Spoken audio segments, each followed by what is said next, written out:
ಆತ್ಮೀಯ ವಿದ್ಯಾರ್ಥಿಗಳೇ, ನಾನು ಪ್ರೊಫೆಸರ್ ಡಿ ಮಂಜಯ್ಯ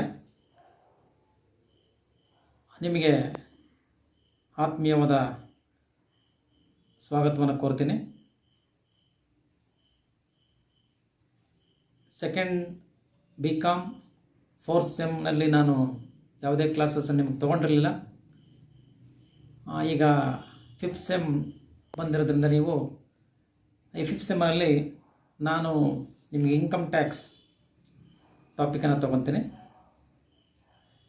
ಆ ಇನ್ಕಮ್ ಟ್ಯಾಕ್ಸ್ನಲ್ಲಿ ಫಸ್ಟ್ ಚಾಪ್ಟರ್ ಅಂದರೆ now I am going to teach the first chapter of income tax is introductions to income tax.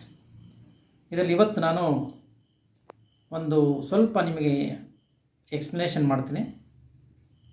ನಂತರ ನಾಳಿಂದ ನಾನು ಕಂಟಿನ್ಯೂ ಮಾಡ್ಕೊಂಡು ಹೋಗ್ತೀನಿ. ಬ್ರೀಫಾಗಿ ಎಕ್ಸ್ಪ್ಲೇನ್ ಮಾಡ್ತೀನಿ.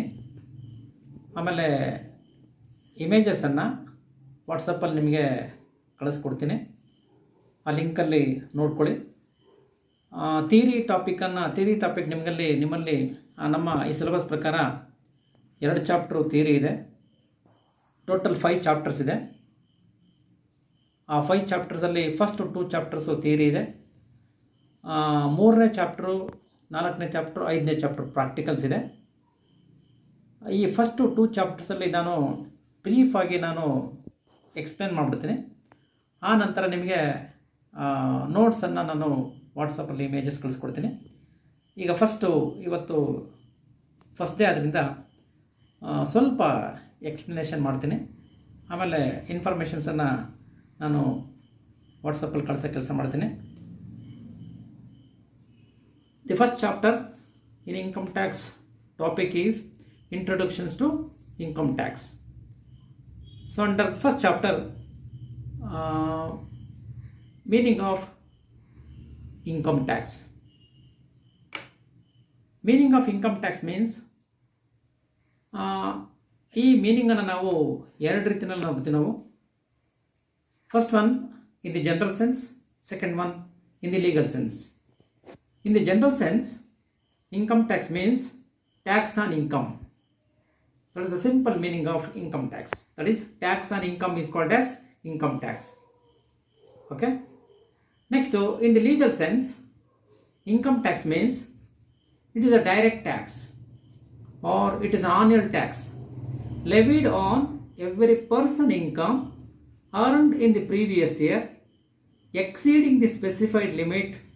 The rates prevailing in the current assessment year is called as income tax in the legal sense. I will repeat once again. Income tax in the legal sense means it is a direct tax. It is an annual tax levied on every person income earned in the previous year exceeding the specified limit. The rates prevailing in the current assessment year is called as income tax. Okay na? ನೋಡಿ, income tax ಅಂದರೆ that is tax on income is called as income. ಸಾಮಾನ್ಯವಾಗಿ ಹೇಳ್ಬೇಕಾದ್ರೆ ನಾವು ಯಾರಲ್ಲಿ income ಇರುತ್ತೋ ಆ income ಮೇಲೆ ನಾವು ಟ್ಯಾಕ್ಸನ್ನು ಹಾಕ್ತೀವಿ. ಅದಕ್ಕೆ ನಾವು ಇನ್ಕಮ್ ಟ್ಯಾಕ್ಸ್ ಅಂತ ಕರಿತೀವಿ ಜನರಲ್ ಸೆನ್ಸಲ್ಲಿ. ಸಾಮಾನ್ಯವಾಗಿ ಅದನ್ನು ಕಾನೂನುಬದ್ಧವಾಗಿ ಹೇಳ್ಬೇಕಂತಂದರೆ ಇನ್ಕಮ್ ಟ್ಯಾಕ್ಸ್ ಏನಪ್ಪ ಅಂದರೆ it is A direct tax. ಇದು ನೇರ ತೆರಿಗೆ. It is an annual tax. ಇದು ವಾರ್ಷಿಕ ತೆರಿಗೆ. ಈ ವಾರ್ಷಿಕ ತೆರಿಗೆಯನ್ನು ಒಬ್ಬ ವ್ಯಕ್ತಿ ಒಂದು ವರ್ಷದಲ್ಲಿ ಎಷ್ಟು ಇನ್ಕಮನ್ನು ಅರ್ನ್ ಮಾಡಿದನೋ ಅದರ ಮೇಲೆ ಹಾಕ್ತೀವಿ. ಯಾವಾಗಪ್ಪ ಅಂತಂದರೆ ಎಕ್ಸೀಡಿಂಗ್ ದಿ ಸ್ಪೆಸಿಫೈಡ್ ಲಿಮಿಟ್. ಒಂದು ಲಿಮಿಟ್ ಫಿಕ್ಸ್ ಮಾಡುತ್ತೆ ಸೆಂಟ್ರಲ್ ಗೌರ್ಮೆಂಟು. ಆ ಲಿಮಿಟ್ ದಾಟಿದ ಮೇಲೆ ಏನು ಇನ್ಕಮ್ ಬರ್ತೋ ಆ ಇನ್ಕಮ್ಗೆ ನಾವು ಟ್ಯಾಕ್ಸ್ ಹಾಕ್ತೀವಿ. ರೇಟ್ ಯಾವಾಗಪ್ಪ ಅಂದರೆ ಪ್ರತಿ ವರ್ಷ ಬಡ್ಜೆಟಲ್ಲಿ ಇನ್ಕಮ್ ಟ್ಯಾಕ್ಸ್ ರೇಟನ್ನು ಫಿಕ್ಸ್ ಮಾಡ್ತಾರೆ. ಆ ರೇಟ್ ಪ್ರಕಾರ ಎಷ್ಟು ಇನ್ಕಮ್ ಟ್ಯಾಕ್ಸ್ ಬರುತ್ತೋ ಆ ಟ್ಯಾಕ್ಸನ್ನು ನಾವು ಆ ವ್ಯಕ್ತಿ ಗಳಿಸಿರ್ತಕ್ಕಂಥ ಇನ್ಕಮಿಗೆ ನಾವು ಚಾರ್ಜ್ ಮಾಡ್ತೀವಿ. ಇದಕ್ಕೆ ನಾವು ಇನ್ಕಮ್ ಟ್ಯಾಕ್ಸ್ ಅಂತ ಕರಿತೀವಿ, ಆದಾಯ ತೆರಿಗೆ ಅಂತ ಕರಿತೀವಿ. ಅರ್ಥ ಆಯ್ತಾ? Income tax in the general sense means it is a tax on income is called as income tax. In the legal sense, it is a direct tax. It is an annual tax levied on every person income earned in the previous year exceeding the specified limit, the rates prevailing in the current assessment year is called as income tax. ನಮ್ಮ current assessment ಇರಲಿ ಏನು rate fix ಮಾಡ್ತಾರೋ ಆ ರೇಟಿನ ಆಧಾರದ ಮೇರೆಗೆ ಆ ವ್ಯಕ್ತಿ ಗಳಿಸತಕ್ಕಂಥ income ಆ ಲಿಮಿಟ್ ಮೀರಿದ್ರೆ ಆ ಮೀರಿರ್ತಕ್ಕಂಥ ಇನ್ಕಮ್ಗೆ ನಾವು ಚಾರ್ಜ್ ಮಾಡ್ತೀವಿ, ಅಂದರೆ ಲೆವಿ ಹಾಕ್ತೀವಿ. ಆ ಲೆವಿಗೆ ನಾವೇನು ಕರಿತೀವಿ? ಇನ್ಕಮ್ ಟ್ಯಾಕ್ಸ್ ಅಂತ ಕರಿತೀವಿ. This is the meaning of income tax. Okay, once again repeat ಮಾಡ್ತೀನಿ ನೋಡಿ. Income tax in the general sense means tax on income is called as income tax. In the legal sense, income tax is a direct tax or it is an annual tax levied on every person income earned in the previous year exceeding the specified limit. The rates prevailing in the current assessment year is called as income tax. Okay, na? This is the meaning of income tax. Next topic is called as importance of income tax. ಈ income ಟ್ಯಾಕ್ಸ್ನ ಪ್ರಾಮುಖ್ಯತೆ ಏನು? 5 ಪ್ರಮುಖವಾಗಿರ್ತಕ್ಕಂಥ points ಅನ್ನು ಗಮನಿಸಿದಲ್ಲಿ. First one is called as it is one of the important sources of revenue to the government. ಇದು ಸರ್ಕಾರಕ್ಕೆ ಒಂದು ಬಹಳ ಪ್ರಮುಖವಾಗಿರ್ತಕ್ಕಂತಹ ಸೋರ್ಸಸ್ ಆಫ್ ಇನ್ಕಮ್. ಇದು ಇನ್ಕಮ್ ಟ್ಯಾಕ್ಸ್. ಓಕೆನಾ? It is one of the important sources of revenue to the government. First importance. Second one is called as it is an effective instrument. It is an effective instrument to reduce imbalances, economic imbalances of the country. Economic imbalances ಅನ್ನು ನೀವು avoid ಮಾಡೋದಕ್ಕೆ ಈ income tax ಬಹಳ ಪ್ರಮುಖ ಪಾತ್ರ ವಹಿಸುತ್ತೆ. ಯಾಕಂದರೆ economic imbalance ಅಂದರೆ ನಾವು ಜಾಸ್ತಿ ಹಣ ಇರ್ತಕ್ಕಂಥದ್ದು ಅಂತ ರೀಜನಿಂದ ನಾವು ತೆಗೆದು ಹಣ ಇಲ್ಲದೆ ಇರ್ತಕ್ಕಂಥ ರೀಜನ್ ನಾವು ಟ್ರಾನ್ಸ್ಫರ್ ಮಾಡ್ಬೋದು. ಎಕನಾಮಿಕ್ ಇಂಬ್ಯಾಲೆನ್ಸಸ್ ಅನ್ನು ಅವಾಯ್ಡ್ ಮಾಡುತ್ತೆ. Next it avoids a concentration of wealth as well as powers under a few hands. ನೋಡಿ, income tax concentration of wealth and power as well as money in few hands ಕೈಯಲ್ಲಿ ಕೆಲವು ವ್ಯಕ್ತಿಗಳ ಕೈಯಲ್ಲಿ ನಾವು ಮನಿಯನ್ನು, ಅದು ದುಡ್ಡು ಕೇಂದ್ರೀಕೃತವಾಗೋದನ್ನ, ವೆಲ್ತ್ ಕೇಂದ್ರೀಕೃತವಾಗೋದನ್ನು ನಾವು ಅವಾಯ್ಡ್ ಮಾಡ್ಬೋದು. ಈಗ ಸಪೋಸ್ ಕೆಲವು ವ್ಯಕ್ತಿಗಳು ಸಾಕಷ್ಟು ಅರ್ನ್ ಮಾಡ್ತಿದ್ದಾರೆ. ಅರ್ನ್ ಮಾಡಿರ್ತಕ್ಕಂಥ ವ್ಯಕ್ತಿಗಳಿಗೆ ಟ್ಯಾಕ್ಸ್ ಹಾಕಲಿಲ್ಲ ಅಂತಂದರೆ ಆ ಇನ್ಕಮ್ಮು ಅವ್ರ ಹತ್ರನೇ ಕಾನ್ಸಂಟ್ರೇಷನ್ ಆಗುತ್ತೆ. ಸರ್ಕಾರ ಏನು ಮಾಡ್ತಪ್ಪ ಅಂದರೆ ಅವರಲ್ಲಿರ್ತಕ್ಕಂತಹ ವೆಲ್ತನ್ನು, ಮನಿಯನ್ನು ನಾವು ಟ್ಯಾಕ್ಸ್ ರೂಪದಲ್ಲಿ ತಗೊಂಡು ಬೇರೆಯವರಿಗೆ, ಅಂದರೆ ನೀಡಿ ಪೀಪಲ್ಗೆ ನಾವು ಟ್ರಾನ್ಸ್ಫರ್ ಮಾಡ್ಬೋದು, ಅಂದರೆ ಕೊಡ್ಬೋದು. ಹಾಗೇನಾಗುತ್ತೆ? Concentration of wealth as well as economic power as well as money in a few hands of the country is avoided. ಇದನ್ನು ಅವಾಯ್ಡ್ ಮಾಡ್ಬೋದು ಇನ್ಕಮ್ ಟ್ಯಾಕ್ಸ್ ರೂಪದಲ್ಲಿ. ಓಕೆನಾ? Third one. And fourth one, it leads to economic development of the country. ಯಾಕಂದರೆ ದುಡ್ಡು ಸರ್ಕಾರ income tax ರೂಪದಲ್ಲಿ collect ಮಾಡೋದ್ರಿಂದ ಆ ಕಲೆಕ್ಟ್ ಮಾಡಿರ್ತಕ್ಕಂಥ ಹಣವನ್ನು ರಾಷ್ಟ್ರದ ಆರ್ಥಿಕ ಅಭಿವೃದ್ಧಿಗೆ ನಾವು ಬಳಸ್ಬೋದು. It is another importance of income tax. Next one, last one is called as it leads to the development of the country as a whole. ರಾಷ್ಟ್ರದ ಸರ್ವತೋಮುಖ ಅಭಿವೃದ್ಧಿಗೆ ಇನ್ಕಮ್ ಟ್ಯಾಕ್ಸ್ ಹಣವನ್ನು ಬಳಸಬಹುದು. ಈ 5 ಪ್ರಮುಖವಾಗಿರ್ತಕ್ಕಂತಹ ಇಂಪಾರ್ಟೆನ್ಸ್ ನೋಡ್ತೀವಿ ಇನ್ಕಮ್ ಟ್ಯಾಕ್ಸ್ ಅಂತ. ಓಕೆನಾ? These are the 5 importance as well as significance as well as objectives of income tax. Right? This is another important aspects. Next, the third one is called as brief history of income tax. ಈ income ಟ್ಯಾಕ್ಸಿನ ಇತಿಹಾಸ, ಹೇಗೆ ಬಂತು income tax ಅಂತ. Income tax history ಹೇಗಪ್ಪ ಅಂತ ಇಂಡಿಯಾದಲ್ಲಿ, that is brief history of income tax. So under that, income tax in India was first introduced in the year 1860 by the British ruler by name Sir James Wilson in order to meet the loss sustained by the government on account of Sipahi Mutiny of 1857. ನೋಡಿ ಹೇಳ್ತಾನೆ, in India income tax was first introduced in the year 1860 by the British ruler by name Sir James Wilson in order to meet the loss sustained by the government on account of Sipahi Mutiny of 1857. ನಿಮಗೆ ಗೊತ್ತಿದೆ, 1857ರಲ್ಲಿ ಸಿಪಾಯಿ ದಂಗೆ ಆಗುತ್ತೆ. ಆ ಸಿಪಾಯಿ ದಂಗೆ ಆದಾಗ ಸರ್ಕಾರಕ್ಕೆ ಸುಮಾರು ಲಾಸ್ ಆಗುತ್ತೆ. ಆ ಲಾಸನ್ನು ಸಸ್ಟೈನ್ ಮಾಡೋಕ್ಕೆ, ಸರಿದೂಗಿಸೋಕೆ ಮಾಡ್ತಾರಪ್ಪ ಅಂದರೆ ಆಗ ಬ್ರಿಟಿಷ್ ರೂಲರು ಸರ್ ಜೇಮ್ಸ್ ವಿಲ್ಸನ್ ಅಂತಕ್ಕಂಥವ್ರು ಇರ್ತಾರೆ ಇಂಡಿಯಾದಲ್ಲಿ. ಅವ್ರೇನು ಮಾಡ್ತಾರಪ್ಪ ಅಂದರೆ ಏನಾಗಿರುತ್ತೆ, ಸಿಪಾಯಿ ಮ್ಯೂಟಿನಿಗೆ ಆಗಿರ್ತಕ್ಕಂಥ ಲಾಸನ್ನು ಅವರು ಸರಿದೂಗಿಸೋಕ್ಕೋಸ್ಕರ ಇನ್ಕಮ್ ಟ್ಯಾಕ್ಸ್ ಅಂತಕ್ಕಂಥದ್ದನ್ನು ಜಾರಿಗೆ ತೊಗೊಂಬಂದ್ರೆ ಇಂಡಿಯಾದಲ್ಲಿ.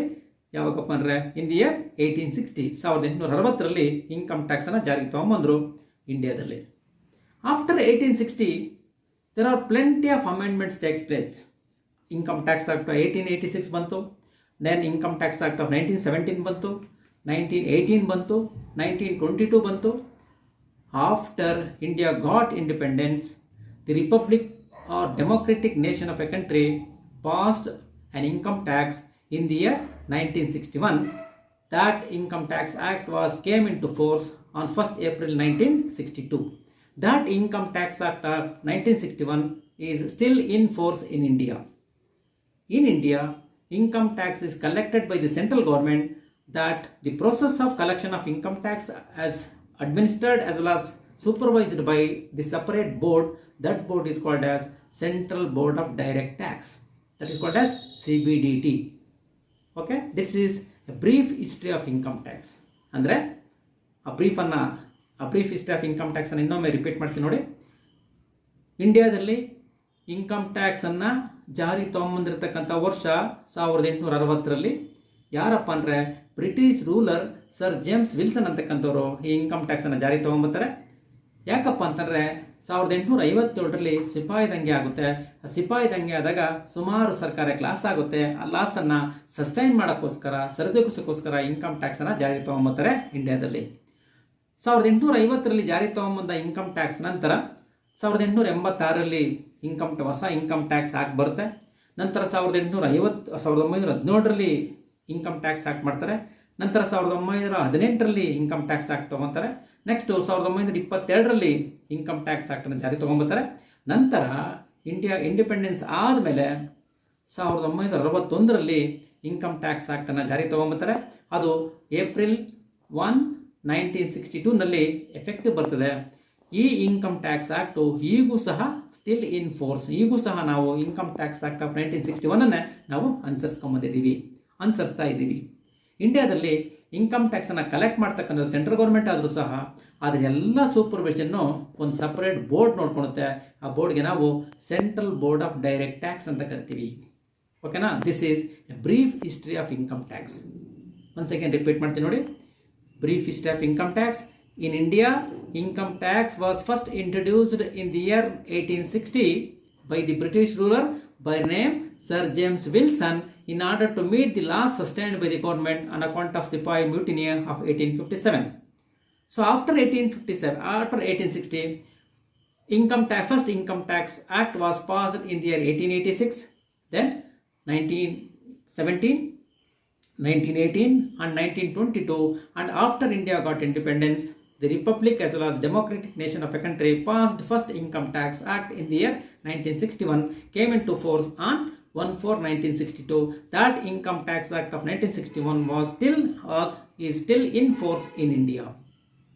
In India, income tax is collected by the central government, but the administration as well as supervision is vested in the hands of a separate board. That board is called as Central Board of Direct Tax, CBDT.